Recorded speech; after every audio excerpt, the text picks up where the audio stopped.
One एवं वन्यजीव संसाधन लेसन 2। नारक मेरे ईश्वर, लेप्चाओं की दुनिया में आप संगीत के जनक हैं। ओह नारक मेरे ईश्वर, मुझे स्वयं को आपको समर्पित कर दें। मुझे आप अपना संगीत झरनों, नदियों, पवनों, वनों, कीटों और जानवरों से ग्रहण करने दें। मुझे आप अपना संगीत मधुर समीर से ग्रहण करने दें और इसे आपको ही समर्पित कर दें। स्रोत: पश्चिम बंगाल के उत्तरी भाग का लेप्चा लोक संगीत।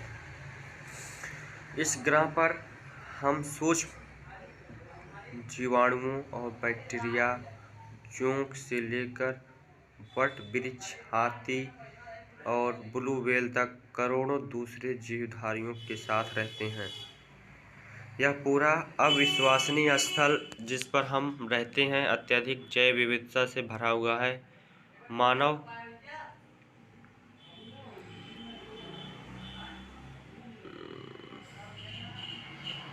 पूरा स्थल जिस पर हम रहते हैं अत्यधिक जैव विविधताओं से भरा हुआ है। मानव और दूसरे जीवधारी एक जटिल पारिस्थितिकी तंत्र का निर्माण करते हैं जिसका हम मात्र एक हिस्सा हैं और अपने अस्तित्व के लिए इसके विभिन्न तत्वों पर निर्भर करते हैं। उदाहरणतः वायु जिसमें हम सांस लेते हैं, जल जिसे हम पीते हैं और मृदा जो अनाज पैदा करती है जिसके बिना हम जीवित नहीं रह सकते। पौधे, पशु और सूक्ष्म जीव इनका पुनः सृजन करते हैं।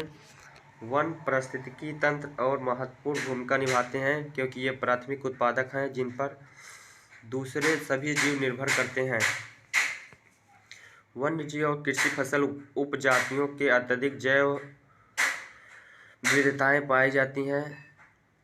यह आकार और कार्य में विभिन्न हैं परंतु अंतर्निर्भरताओं के जटिल जाल द्वारा एक तंत्र में गुथी हुई हैं। कॉम्प्लेक्सिटी: भारत में वनस्पति जात और प्राणी जात। यदि आप आसपास नज़र दौड़ाते हैं तो आप पाएंगे कि कुछ ऐसे प्राणी और पौधे हैं जो आपके क्षेत्र में ही पाए जाते हैं। वास्तव में भारत जैव विविधता के संदर्भ में विश्व के सबसे प्रसिद्ध देशों में से एक है। यहाँ विश्व की सारी उपजातियों की 8% संख्या लगभग 16 लाख पाई जाती है। ये अभी खोजी जाने वाली उपजातियों में से 2 या 3 गुना है। आप पहले से ही भारत में पाए जाने वाले वनों और वन्य जीव संसाधनों के क्षेत्रफल और किस्मों के बारे में पढ़ चुके हैं। आपने सोचा होगा कि इस संसाधनों का आपके दैनिक जीवन में क्या महत्व है। ये विविध वनस्पति जात, प्राणी जात हमारे हर रोज के जीवन में इतने गुथे हुए हैं कि हम इसकी कद्र नहीं करते, परंतु पर्यावरण के प्रति हमारी असंवेदना के कारण पिछले कुछ समय से इन संसाधनों में भारी दबाव बढ़ा है। लोड बढ़ गया है, एक्स्ट्रा लोड। क्रियाकलाप: अपने क्षेत्र में मानव और प्रकृति के समन्वयी संबंधों पर प्रचलित कहानियों के बारे में पता लगाएं। कुछ अनुमान यह कहते हैं कि भारत में 10% वनस्पति जात और 20% स्तनधारियों की लुप्त होने का खतरा है। इनमें से कई उपजातियां तो नाजुक अवस्था में हैं और लुप्त होने के कगार पर हैं। इनमें चीता, गुलाबी सिर वाली बत्तख, पहाड़ी कोयल और जंगली चित्तीदार उल्लू और मधुका इंसिग्निस महुआ की जंगली किस्में हैं और हुबर्डिया हिप्टेन्यूरोन घास की प्रजाति जैसे पौधे शामिल हैं। वास्तव में कोई भी नहीं बता सकता कि अब तक कितनी प्रजातियां लुप्त हो चुकी हैं। आज हमारा ध्यान अधिक बड़े और दिखाई देने वाले प्राणियों और पौधों के लुप्त होने पर अधिक केंद्रित है, परंतु छोटे प्राणी जिसे जैसे कीट और पौधे भी महत्वपूर्ण होते हैं। लुप्त होते वन। भारत में जिस पैमाने पर वन कटाई हो रही है वह विचलित कर देने वाली बात है। देश में वन आवरण के अंतर्गत अनुमानित 8,07,276 वर्ग किलोमीटर क्षेत्रफल है। यह देश के कुल भौगोलिक क्षेत्र का 24.56% है। सघन वन 12.4% है। खुला वन 9.26% है और मैंग्रोव 0.15% है। स्टेट ऑफ फॉरेस्ट रिपोर्ट की 2019 के रिपोर्ट के अनुसार वर्ष 2017 में सघन वर्षों के क्षेत्र में 3,976 वर्ग किमी की वृद्धि हुई है, परंतु वन के क्षेत्र में यह वृद्धि वन संरक्षण उपायों के प्रबंधन की भागीदारी तथा वृक्षारोपण से हुई है। अब हम विभिन्न प्रकार के पौधे और प्राणियों की जातियों के बारे में पता लगाएं। अंतर्राष्ट्रीय प्राकृतिक संरक्षण और प्राकृतिक संसाधन संरक्षण संघ IUCN के अनुसार इनको निम्नलिखित श्रेणियों में विभाजित किया जा सकता है। सामान्य जातियां ये वे जातियां हैं जिनकी संख्या जीवित रहने के लिए सामान्य मानी जाती है, जैसे पशु, साल, चीड़ और कृंतक, रोडेंट्स इत्यादि। संकटग्रस्त जातियां वे जातियां जिनके लुप्त होने का खतरा, जिन विषम परिस्थितियों के कारण इनकी संख्या कम हुई है, यदि वे जारी रहती है तो इन जातियों का जीवित रहना कठिन है। काला हिरण, मगरमच्छ, भारतीय जंगली गधा, गैंडे, शेर पूंछ वाला बंदर, संगाई, मणिपुरी हिरण इत्यादि इस प्रकार की जातियों के उदाहरण हैं। सुभेद्य वनरेबल जातियां वे जातियां हैं जिनकी संख्या घट रही है, यदि इनकी संख्या पर विपरीत प्रभाव डालने वाली परिस्थितियां नहीं बदली जाती हैं और इनकी संख्या घटती रहती है तो संकटग्रस्त जातियों की श्रेणी में शामिल हो जाएंगे। नीली भेड़, एशियाई हाथी, गंगा नदी की डॉल्फिन इत्यादि इस प्रकार की जातियों के उदाहरण हैं। दुर्लभ जातियां इन जातियों की संख्या बहुत कम या सुभेद्य है और इनको प्रभावित करने वाली विषम परिस्थितियां नहीं परिवर्तित होती हैं तो यह संकटग्रस्त जातियों की श्रेणी में आ सकती हैं। स्थानीय जातियां प्राकृतिक या भौगोलिक सीमाओं से अलग विशेष क्षेत्र में पाई जाने वाली जातियां अंडमानी टील, निकोबारी कबूतर, अंडमानी जंगली सूअर और अरुणाचल के मिथुन इन जातियों के उदाहरण हैं। लुप्त जातियां वे जातियां हैं जो इनके रहने के आवास में खोज करने पर अनुपस्थित पाई गई। ये उपजातियां स्थानीय क्षेत्र, प्रदेश, देश, महाद्वीप या पूरी पृथ्वी से ही लुप्त हो गई है। ऐसी उपजातियों में एशियाई चीता और गुलाबी सिर वाली बत्तख शामिल हैं।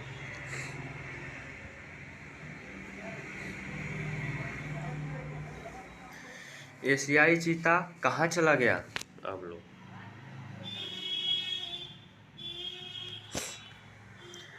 भूमि पर रहने वाला दुनिया का सबसे तेज स्तनधारी प्राणी चीता बिल्ली परिवार का एक अजूबा और विशिष्ट सदस्य है जो 112 किमी प्रति घंटे की गति से दौड़ सकता है। लोगों को आमतौर पर भ्रम रहता है कि चीता एक तेंदुआ होता है। चीते की विशेष पहचान उसकी आँख के कोने से मुंह तक नाक के दोनों ओर फैली आंसुओं के लकीरनुमा निशान। 20वीं शताब्दी से पहले चीते अफ्रीका और एशिया में दूर दूर तक फैले हुए थे, परंतु इसके आवासीय क्षेत्र और शिकार की उपलब्धता कम होने से ये लगभग लुप्त हो चुके हैं। भारत में तो यह जाति बहुत पहले 1952 में लुप्त घोषित कर दी गई थी।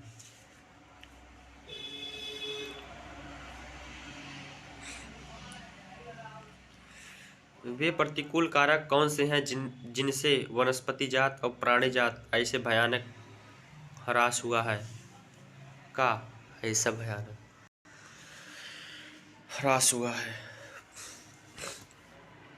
यदि आप चारों ओर नज़र दौड़ाएंगे तो पाएंगे कि किस प्रकार हमने प्रकृति को संसाधनों में परिवर्तित कर दिया।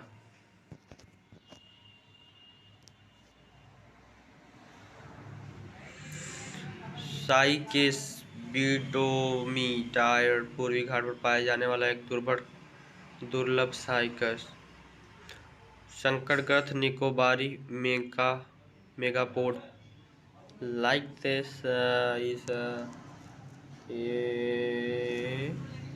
this is a tar plant like this tar plant and khajur plants and this is a murki hen type Nicobari megapode. Karnataka में पाए जाने वाले हेट्रोमीट्रस कानारेंसिस लाइक बिच्छू। पश्चिमी घाट के दक्षिणी भाग में पाए जाने वाला आक्लेंट्रा ट्राइथोम्क्रिया गेम्बल पोएसी फैमिली का, जिसका उपयोग चटाई व टोकरी बनाने में किया जाता है। लाइक दिस हल्दी प्लांट्स। एम्बिलिका राइबीज कच्चे फलों वाला संकटग्रस्त औषधीय लता। लाइक दिस खजूर प्लांट्स एंड बड खजूर फली वाला पार्ट। कुछ लुप्त दुर्लभ और संकटग्रस्त जातियां। चित्र 2.2 दिया गया है। हमें लकड़ी, छाल, पत्ते, रबड़, दवाइयाँ, भोजन इत्यादि, चारा, खाद्य इत्यादि प्रत्यक्ष व परोक्ष रूप से वनों से और वन्य जीवन से प्राप्त होता है। इसलिए हम ही हैं जिन्होंने वन और वन्य जीवन को नुकसान पहुंचाया है। भारत में वनों का सबसे बड़ा नुकसान उपनिवेश काल में रेल लाइन, कृषि और व्यवसाय, वाणिज्य व वानिकी और खनन क्रियाओं से वृद्धि से हुआ। स्वतंत्रता प्राप्ति के बाद भी वन संसाधनों के सिकुड़ने से कृषि का फैलाव महत्वपूर्ण कारकों में से एक रहा है। भारत में वन संरक्षण सर्वेक्षण के अनुसार 1951 और 1980 के बीच लगभग 26,200 वर्ग किलोमीटर वन क्षेत्र कृषि भूमि में परिवर्तित किया गया है। अधिकतर जनजातियां क्षेत्रों, विशेषकर पूर्वोत्तर और मध्य भारत में स्थानांतरित झूम खेती, झूम कल्टीवेशन अथवा स्लैश ऑफ बर्न मतलब कि जलाओ और आगे बढ़ो खेती के चलते वनों की कटाई में या निम्नीकरण हुआ है। क्या उपनिवेशी वन नीति को दोषी माना जाए? हमारे कुछ पर्यावरण विशेषज्ञों के अनुसार भारत में कई क्षेत्रों में संवर्धन, इनरिचमेंट, वृक्षारोपण अर्थात वाणिज्य समकालीन भारत 2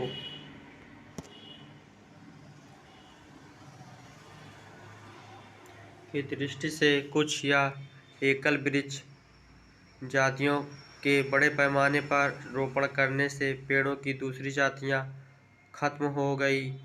उदाहरण के तौर पर सागवान के एकल रोपण से दक्षिण भारत में अन्य प्राकृतिक वन बर्बाद हो गए और हिमालय में चीड़ पाइन के रोपण से हिमालय ओक और रोडोडेंड्रोन वनों का नुकसान हुआ। बड़ी विकास परियोजनाओं ने भी वनों को बहुत नुकसान पहुंचाया है। 1952 से नदी घाटी परियोजनाओं के कारण 5,000 वर्ग किलोमीटर से अधिक वनों वन क्षेत्रों को साफ करना पड़ा है। यह प्रक्रिया अभी भी जारी है और मध्य प्रदेश में 4 लाख हेक्टेयर से अधिक वन क्षेत्र नर्मदा सागर परियोजना के पूर्ण हो जाने से जलमग्न हो जाएगा। नर्मदा सागर परियोजना के पूर्ण हो जाने से जलमग्न हो जाएगा। वनों की बर्बादी में खनन ने भी महत्वपूर्ण भूमिका निभाई है। पश्चिम बंगाल में बक्सा टाइगर रिजर्व डोलोमाइट के खनन के कारण गंभीर खतरे में है। इसने कई प्रजातियों के प्राकृतिक आवासों को नुकसान पहुंचाया है और कई जातियों जिसमें भारतीय हाथी भी शामिल है के आवागमन मार्ग को बाधित किया है।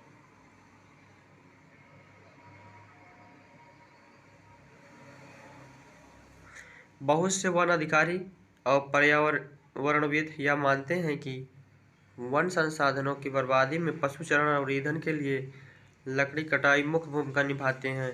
यद्यपि इसमें कुछ सच्चाई हो सकती है, परंतु चारे और ईंधन हेतु लकड़ी की आवश्यकता पूर्ति मुख्यतः पेड़ों की टहनियाँ काटकर की जाती है, न कि पूरे पेड़ को काटकर। वन पारिस्थितिकी तंत्र देश में मूल्यवान वन पदार्थों, खनिजों और अन्य संसाधनों के संचय का कोष है, जो तेजी से विकसित होती औद्योगिक शहरी अर्थव्यवस्था की मांग की पूर्ति के लिए बहुत महत्वपूर्ण है। ये आरक्षित क्षेत्र अलग अलग लोगों के लिए अलग अलग मायने रखते हैं और विभिन्न वर्गों के बीच संघर्ष के लिए अनुकूल परिस्थितियां पैदा करते हैं। हिमालयन यो संकट में हिमालयन यो चीड़ की प्रकार का सदाबहार वृक्ष है। एक औषधि पौधा है जो हिमाचल प्रदेश और अरुणाचल प्रदेश के कई क्षेत्रों में पाया जाता है। पेड़ की छाल, पत्तियां, टहनियों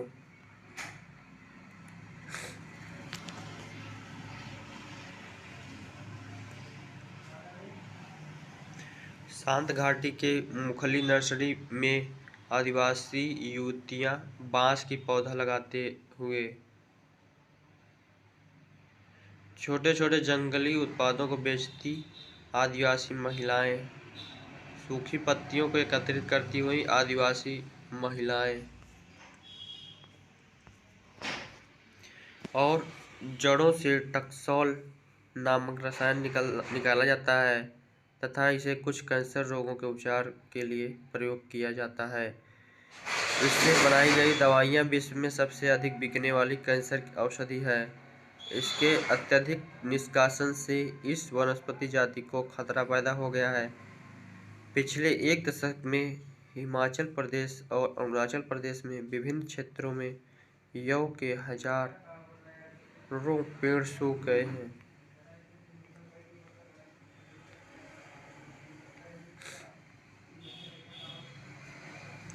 भारत में जैव विविधता को कम करने वाले कारकों में वन्य जीव के आसपास आवास का विनाश, जंगली जानवरों को मारना व अखेटन मतलब मांस के लिए ना, खाने के लिए, यस, भोजन के लिए जानवरों को मारना, पर्यावरणीय प्रदूषण व विषाक्तीकरण और दावानल आदि। दावानल मतलब जंगली में आग लगना, ठीक। दावानल आदि शामिल हैं। पर्यावरण विनाश के अन्य मुख्य कारकों में संसाधनों का असमान बंटवारा व उनका असमान उपभोग और पर्यावरण के रखरखाव की जिम्मेदारी असमानता शामिल है। आमतौर पर विकासशील देशों में पर्यावरण विनाश का मुख्य दोषी अत्यधिक जनसंख्या को माना जाता है। यद्यपि एक अमेरिकी नागरिक का औसत संसाधन उपभोग एक सोमाली नागरिक के औसत उपभोग से 40 गुना ज़्यादा है। इस प्रकार शायद भारत के 5% धनी लोग 25% गरीब लोगों की तुलना में अपने संसाधन उपभोग द्वारा पर्यावरण को अधिक नुकसान पहुंचाते हैं तथा इन 5% लोगों की पर्यावरण रखरखाव में भी कोई जिम्मेदारी नहीं है। यह प्रश्न है कि कौन क्या, कहां से और कितना उपभोग कर रहा क्या आप जानते हैं कि भारत के आधे से अधिक प्राकृतिक वन लगभग खत्म हो चुके हैं। 1/3 जलमग्न भूमि वेटलैंड सूख चुकी है। 70% जल धरातली क्षेत्र वाटर बॉडीज प्रदूषित हैं।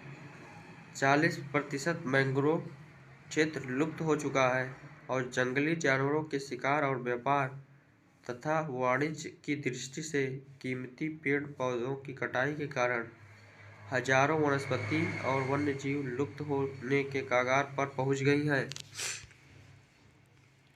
क्रियाकलाप: क्या आपने अपने आसपास ऐसी गतिविधियां देखी हैं जिससे जैव विविधता कम होती है? इस पर एक टिप्पणी लिखें और इन गतिविधियों को कम करने के उपाय सुझाइए।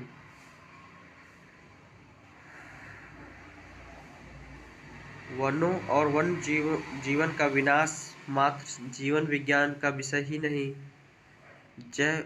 है। जैव संसाधनों का विनाश सांस्कृतिक विविधता के विनाश से जुड़ा हुआ है। जैव विनाश के कारण कई मूल जातियां और वनों पर आधारित समुदाय निर्धन होते जा रहे हैं और आर्थिक रूप से हाशिए पर पहुंच गए हैं। यह समुदाय खाने पीने, औषधि, संस्कृति, अध्यात्म इत्यादि के लिए वनों और वन्य जीवन पर निर्भर हैं। गरीब वर्ग में भी महिलाएं पुरुष की तुलना में अधिक प्रभावित हैं। कई समाजों में खाना, चारा, जल और अन्य आवश्यकता की वस्तुओं को इकट्ठा करने की मुख्य जिम्मेदारी महिलाओं की ही होती है। जैसे ही इन संसाधनों की कमी होती जा रही है, महिलाओं पर कार्यभार बढ़ता जा रहा है और कई बार तो उनको संसाधन इकट्ठा करने के लिए 10 किमी से भी अधिक पैदल चलना पड़ता है। इससे उन्हें गंभीर स्वास्थ्य समस्याएं झेलनी पड़ती है। काम का समय बढ़ने के कारण घर और बच्चों की उपेक्षा होती है, जिसके गंभीर सामाजिक दुष्परिणाम हो सकते हैं। वनों की कटाई के परोक्ष परिणाम: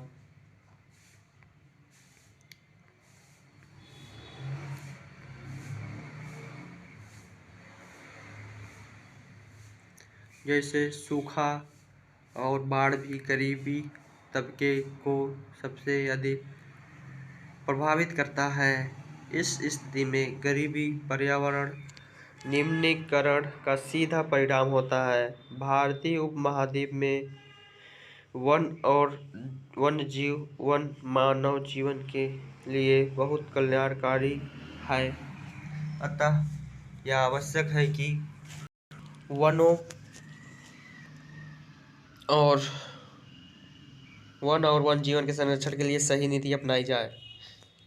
भारत में वन और वन्य जीवन का संरक्षण वन्य जीवन और वनों में तेजी से हो रहे ह्रास के कारण इनका संरक्षण बहुत आवश्यक हो गया है। परंतु हमें वनों और वन्य जीवन का संरक्षण करना आवश्यक है। क्यों है? संरक्षण से पारिस्थितिकी विविधता बनी रहती है तथा हमारे जीवन और साथ संसाधन जल, वायु और मृदा बने रहते हैं। यह विभिन्न जातियों में बेहतर जनन के लिए भी संरक्षित करती है।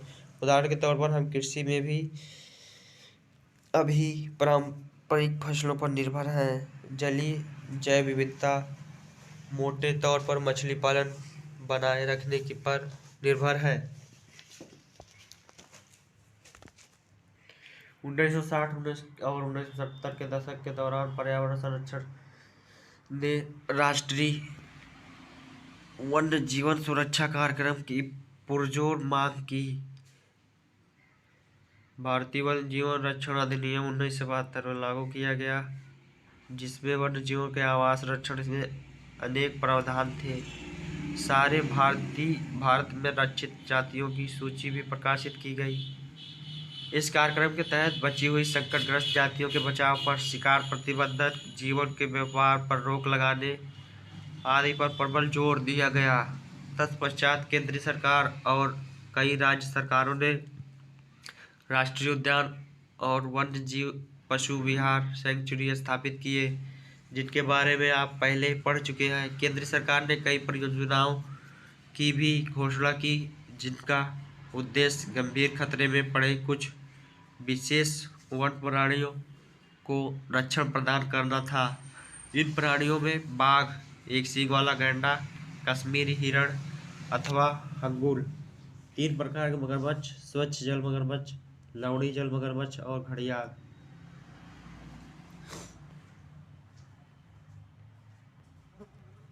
गैंडा, इमेज ऑफ गैंडा, सिंगल हॉर्न एंड हिरण। काजीरंगा राष्ट्रीय उद्यान, सिंगल हॉर्न क्या बोलते, राइनोज मतलब 12 सिंगल गैंडा, गेंडा स्वामी। एशियाई शेर और अन्य प्राणी शामिल हैं। इसके अतिरिक्त कुछ समय पहले भारतीय हाथी, काला हिरण, चिंकारा, भारतीय गोडाउन, बस्टर्न और हिम तेंदुआ आदि के लगातार रक्षण दिए गए हैं। बाघ परियोजना। वन्य जीव संरक्षण में बाघ टाइगर एक महत्वपूर्ण जंगली जाति है। 1973 में अधिकारियों ने पाया कि देश में 20वीं शताब्दी के आरंभ में बाघों की संख्या अनुमानित संख्या 55,000 से घटकर मात्र 1,827 रह गई है। बाघों को मारकर उनको व्यापार के लिए चोरी करना, आवासीय स्थलों का सिकुड़ना,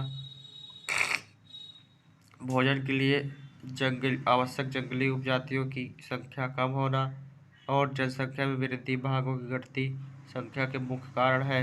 बाघों का ख्याल का व्यापार और उनकी हड्डियों का एशियाई देशों में परंपरागत औषधियों में प्रयोग के कारण यह जाति विलुप्त होने की कगार पर पहुंच गई है, जो कि भारत और नेपाल की 2/3 बाघों का आवास उपलब्ध करवाते हैं। ये देश ही शिकार, चोरी और गैरकानूनी व्यापार करने वालों के मुख्य निशाने पर है। प्रोजेक्ट टाइगर विश्व की बेहतरीन वन्य जीव परियोजनाओं में से एक है। इसकी शुरुआत 1973 में हुई। बाघ संरक्षण मात्र एक संकटग्रस्त जाति को बचाने का प्रयास नहीं है, अपितु इसका उद्देश्य बहुत बड़े आकार की जैव जाति को भी बचाना है।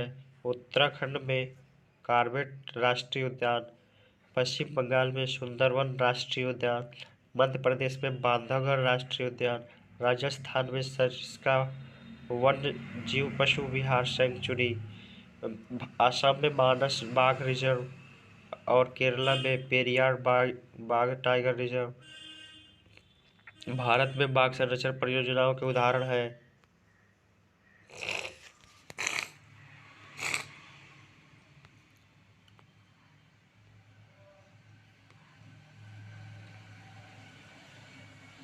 आजकल संरक्षण परियोजनाएं जैव विविधताओं पर केंद्रित होती है, न कि इसके विभिन्न घटकों पर।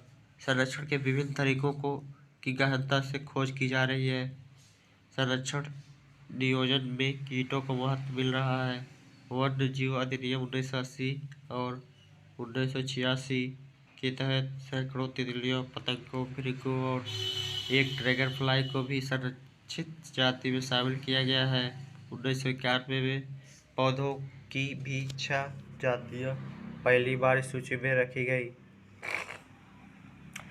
क्रियाकलाप। भारत में वन्य जीव पशु विहार और राष्ट्रीय उद्यानों के बारे में जानकारी प्राप्त करें और उनकी स्थिति मानचित्र पर अंकित करें। मतलब कि मैप पर जितने राष्ट्रीय उद्यान हैं, वाइल्ड लाइफ सेंचुरीज हैं, उनको लोकेशन के हिसाब से मैप पर बनाएं। Thank you. वन्य और वन्य जीव संरक्षण के प्रकार और वितरण। यदि हम वन और वन्य जीवन संसाधनों को संरक्षित करना चाहते हैं तो उनका प्रबंधन नियंत्रण विनियमन अपेक्षाकृत कठिन है। भारत में अधिकतर वन और वन्य जीवन या तो प्रत्यक्ष रूप से सरकार के अधिकार क्षेत्र में या वन विभाग अथवा अन्य विभागों के जरिए सरकार के प्रबंधन में है। इन्हें निम्नलिखित वर्गों में बांटा गया है। आरक्षित क्षेत्र मतलब कि रिजर्व वन।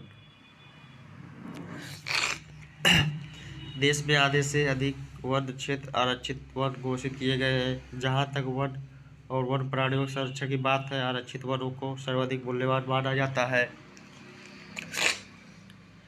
घड़ियाल on the brink. The gharial population has been a lowest since 1970s.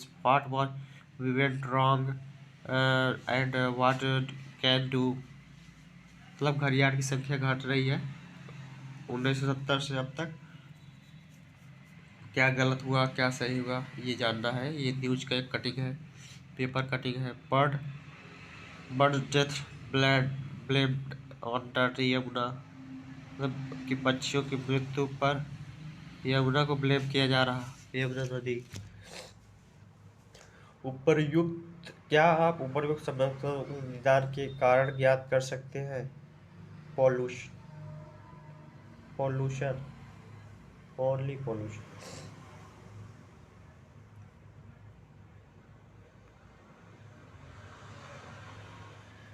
VISPI trendles the most rise from the water surface witteringly cold by the drown your breath hang a little clouds of vapors as you gaze upon the Girwa river on the cold winter morning. A triple outside the river half kilometer away tells you that a adult male gharial is adversity his presence.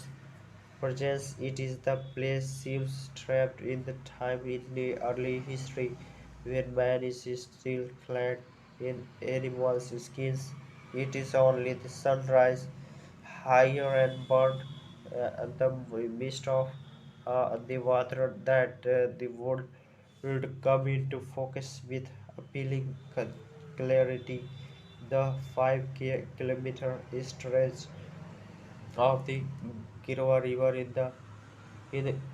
Kat- Katarni Ghat Wildlife Sanctuary is one of the only three wild breeding sites left in the world. For the most unique of all, the hatched of F Food and Agriculture Organization consulted BOB mustard when they reached a meter in length. They were released the wild ability to support large number of the animals during the dry summer month. The Dhruva Basu compile of the last 10 years drastic decline in birds blamed on Turkey. Delhi government report points to toxic elements in stagnant water. Delhi is the unofficial non-recent bird death reported in the Okhla sanctuary are where pollution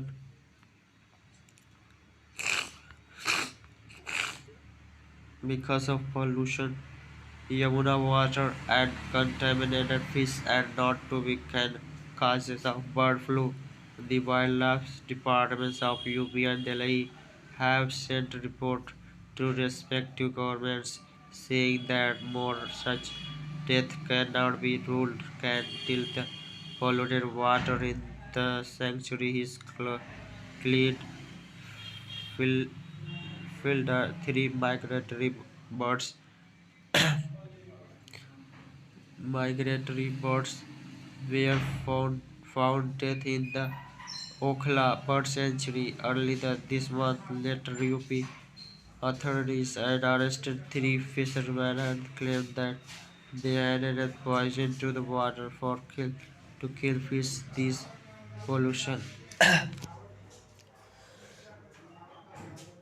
क्या आप उपर्युक्त समस्याओं के निदान के कारण ज्ञात कर सकते हैं? Yes, water pollution factories. Ranjit one विभागों के अनुसार देश में कुल वन क्षेत्र का 1/3 हिस्सा रंजित है।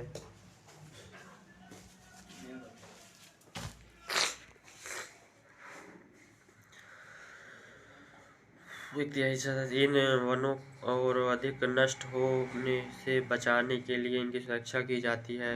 अवर्गीकृत वन अन्य सभी प्रकार के वन और बंजर भूमि जो सरकार, व्यक्तियों और समुदायों के स्वामित्व में होते हैं वह अवर्गीकृत वन कहे जाते हैं। आरक्षित और रक्षित वन ऐसे अस्थायी वन क्षेत्र हैं जिनकी रख रखाव इमारती लकड़ी, अन्य वन पदार्थों और उनके बचाव के लिए किया जाता है। मध्य प्रदेश में अस्थायी वन के अंतर्गत सर्वाधिक क्षेत्र हैं, जो कि प्रदेश के कुल वन क्षेत्र का भी 75% है। इसके अतिरिक्त जम्मू और कश्मीर और आंध्र प्रदेश, उत्तराखंड, केरल, तमिलनाडु, पश्चिम बंगाल और महाराष्ट्र में भी कुल वनों में एक बड़ा अनुपात आरक्षित वनों का है, जबकि बिहार, हरियाणा, पंजाब और हिमाचल प्रदेश, ओडिशा और राजस्थान में कुल वनों में रक्षित का बड़ा भाग अनुपात पूर्वोत्तर के सभी राज्यों में और गुजरात में अधिकतर वन क्षेत्र अवर्गीकृत वन हैं तथा स्थानीय समुदायों के प्रबंधन में है। समुदाय और वन संरक्षण की नीतियाँ हमारे देश में कोई नई बात नहीं है। हम आमतौर पर इस बात से अनजान हैं कि वन हमारे देश में कुछ मानव प्रजातियों के आवास भी हैं। भारत के कुछ क्षेत्रों में तो स्थानीय समुदाय सरकारी अधिकारियों के साथ मिलकर अपने आवास स्थलों के संरक्षण में जुटे हैं, क्योंकि इसी से ही दीर्घकाल में उनकी आवश्यकताओं की पूर्ति हो सकती है। सरिस्का बाघ रिजर्व में राजस्थान के गांवों के लोग वन्य जीव संरक्षण अधिनियम के तहत वहां से खनन कार्य बंद करवाने के लिए संघर्षरत हैं। कई क्षेत्रों में तो लोग स्वयं वन्य जीव आवासों की रक्षा कर रहे हैं और सरकार की ओर से हस्तक्षेप भी स्वीकार नहीं करते। राजस्थान के अलवर जिले में 5 गांवों के लोगों ने तो 1200 हेक्टेयर वन भूमि भैरवदेव डाकघर सेंचुरी घोषित कर दी, जिसके अपने ही नियम कानून हैं जो शिकार वर्जित करते हैं और बाहरी लोगों की घुसपैठ से यहाँ के वन जीवन को बचाते हैं। पवित्र पेड़ों की झुरमुट विविध और दुर्लभ जातियों की संपत्ति।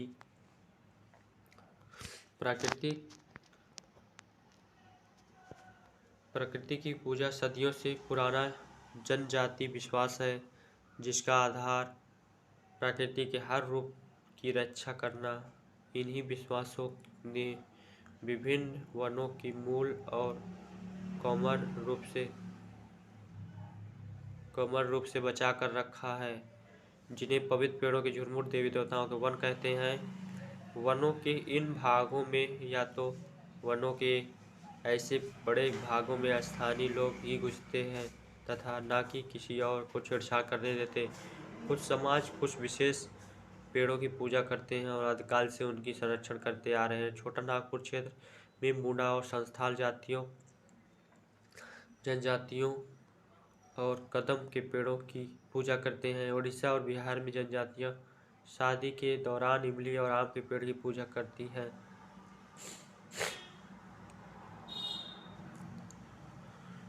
बहुत से व्यक्ति पीपल और वट वृक्ष को पवित्र मानते हैं। भारतीय समाज में अनेकों संस्कृतियां और प्रत्येक संस्कृति में प्रकृति और इसकी कृतियों को संरक्षित करने के अपने पारंपरिक तरीके हैं। आमतौर पर झरनों, पहाड़ियों, चोटियों, पेड़ों, पशुओं को पवित्र मानकर उनका संरक्षण किया जाता है। आप अनेक मंदिरों के आसपास बंदर और लंगूर पाएंगे। उपासक उन्हें खिलाते पिलाते और मंदिर के भक्तों में गिनते हैं। राजस्थान में बिश्नोई गांवों के आसपास आप काले हिरण, चिंकारा, नीलगाय और मोरों के झुंड को देख सकते हैं, जो वहां के समुदाय का अभिन्न हिस्सा और कोई उनको नुकसान नहीं पहुंचाता। आप अपने आसपास के किसी ऐसे रीति रिवाज के बारे में एक लेख लिखें जो पर्यावरण बचाव और संरक्षण में मदद करते हैं।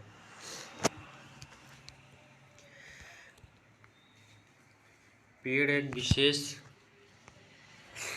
विशेष असीमित, दयालु और उदारपूर्ण जीवधारी है जो अपनी सतत पोषण के लिए कोई मांग नहीं करता और दानशीलता पूर्वक अपने जीवन की क्रियाओं को भेंट करता है। यह सभी की रक्षा करता है और स्वयं पर कुल्हाड़ी चलाने वाले विनाशक को भी छाया प्रदान करता है। Thank you. हिमालय में प्रसिद्ध चिपको आंदोलन कई क्षेत्रों में वनों कटाई को रोकने में कामयाब रहा, अपितु यह भी दिखाया गया कि स्थानीय पौधों की जातियों को प्रयोग करके सामुदायिक वनीकरण अभियान को सफल बनाया जा सकता है। पारंपरिक संरक्षण तरीकों में को पुनर्जीवित अथवा पारिस्थितिकी कृषि के नए तरीकों का विकास अब व्यापक हो गया है। टिहरी में किसानों का बीज बचाओ आंदोलन और नवदानों ने दिखाया दिया है कि रासायनिक उर्वरकों के प्रयोग के बिना भी विविध फसल उत्पादन द्वारा आर्थिक रूप से व्यवहारक कृषि उत्पादन संभव है। भारत में संयुक्त वन प्रबंधन कार्यक्रम क्षरित वनों के प्रबंधन और पुनर्निर्माण में स्थानीय समुदायों की भूमिका के महत्व को उजागर करते हैं। औपचारिक रूप से इन कार्यक्रमों की शुरुआत 1988 में हुई, जब ओडिशा राज्य ने संयुक्त वन प्रबंधन का पहला प्रस्ताव पास किया। वन विभाग के अंतर्गत संयुक्त वन प्रबंधन क्षरित वन के बचाव के लिए कार्य करता है और इसमें गांव के स्तर पर संस्थाएं बनाई जाती हैं, जिसमें ग्रामीण और वन विभाग के अधिकारी संयुक्त रूप से कार्य करते हैं। इसके बदले वे समुदाय मध्य स्तरीय लाभ जैसे गैर इमारती वन उत्पादों के हकदारी होते हैं और सफल संरक्षण से प्राप्त इमारती लकड़ी का लाभ भी भागीदार होते हैं। भारत में पर्यावरण के विनाश और पुनर्निर्माण की क्रियाशीलताओं से सीख मिलती है कि स्थानीय समुदायों को हर जगह प्राकृतिक संसाधन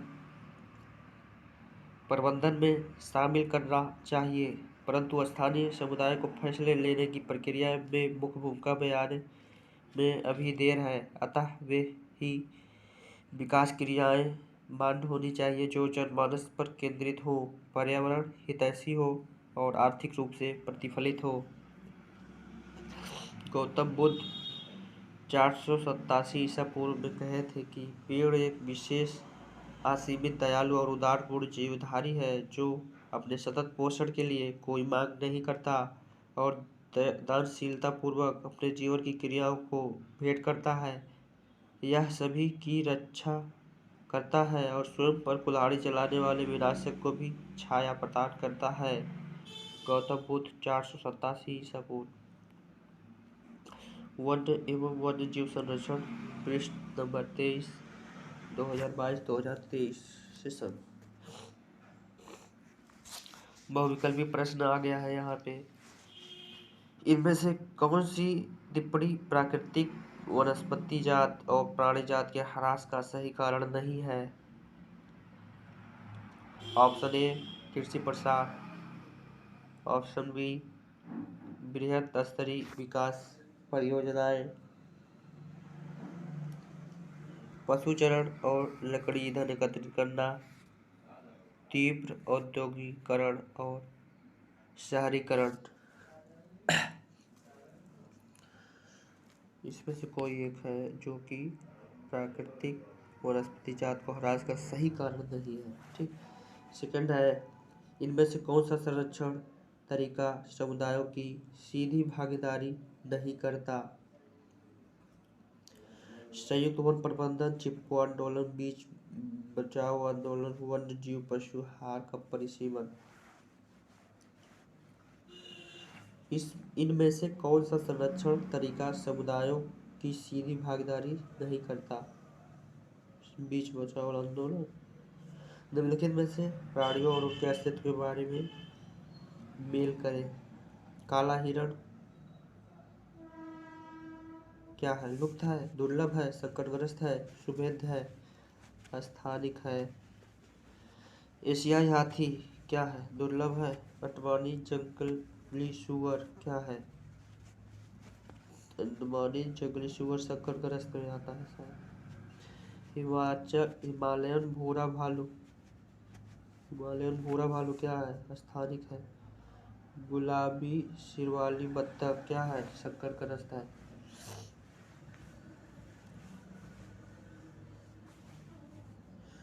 निम्नलिखित का मेल करें। आरक्षित वन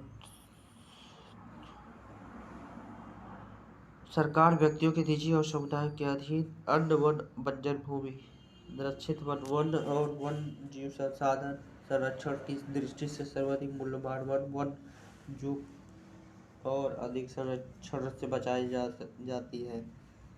अवर्गीकृत वन। प्रश्न नंबर 4 निम्नलिखित प्रश्नों के उत्तर 30 शब्दों में दीजिए। जैव विविधता क्या है? यह मानव जीवन के लिए क्यों महत्वपूर्ण है? विस्तार पूर्वक बताएं कि मानव क्रियाएं किस प्रकार से प्राकृतिक वनस्पति जात और प्राणी जात के ह्रास का कारण है। क्वेश्चन नंबर 5 है। प्रश्नों के उत्तर लगभग 120 शब्दों में दीजिए। भारत में विभिन्न समुदायों ने किस प्रकार वन और वन्यजीव संरक्षण में योगदान दिया है? विस्तार पूर्वक विवेचना कीजिए। वन और वन्यजीव संरक्षण में सहयोगी रीति रिवाज पर एक निबंध लिखिए। Thank you sir.